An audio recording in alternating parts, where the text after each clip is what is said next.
ఓం శ్రీ స్వామియే శరణమయ్యప్ప. స్వాములందరికీ నమస్కారం. ఇప్పుడు మేము ఈరోజు నీలక్కల్ నుంచి ఇరుముళ్ళు ఎత్తుకొని స్వాములందరం ఎర్లీ మార్నింగ్ 4:30 నుంచి పంబకు బయలుదేరాం. నీలక్కల్ నుంచి మనకు కేరళ వారి గవర్నమెంట్ బస్సెస్ ఉంటాయి, ఆ బస్సులోనే మనం వెళ్ళాలి. సో మేము ఇప్పుడు నీలక్కల్ బస్ స్టేషన్కి బయలుదేరాం అనమాట. ఎర్లీ మార్నింగ్ 4:30కి స్వాములందరం చాలా ప్రశాంతంగా ఉంది. ఆ ఇరుముళ్ళు ఎత్తుకొని ఆ అయ్యప్ప స్వామిని తలుచుకుంటూ మేము నీలక్కల్ బస్ స్టేషన్కి వచ్చామన్నమాట. నీలక్కల్ బస్ స్టేషన్లో కేరళ గవర్నమెంట్ బస్సెస్ చాలా బాగానే ఏర్పాటు చేశారు. లాస్ట్ టైం కంటే ఇప్పుడు రద్దీ కొంచెం, అంటే మేము పోయినప్పుడు చాలా తక్కువగానే ఉంది బస్సెస్. ఈ బస్సెస్లోనే మనం పంబ వరకు నీలక్కల్ నుంచి వెళ్ళాలి. మనకు ఇక్కడ టికెట్ వచ్చేసి 50 రూపాయలు ఉంటుంది.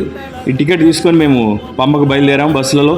సో పూర్తి వీడియో వచ్చేసి ఫుల్ వీడియో నీలక్కల్ నుంచి పంబకి ఎలా వెళ్ళాం అనేది నా ఈశ్వర్ ముదిరెడ్డి యూట్యూబ్ ఛానల్లో ఉంటుంది, మీరు చూడొచ్చు. ఇప్పుడు మనం పంబ బస్ స్టేషన్కి చేరుకున్నాం. ఇక్కడ నుంచి మనకు పంబలో స్నానం చేసి శబరిమలకి చేరుకుంటాం అనమాట. పూర్తి వీడియో ఈశ్వర్ ముదిరెడ్డి యూట్యూబ్ ఛానల్లో ఉంది, చూడండి.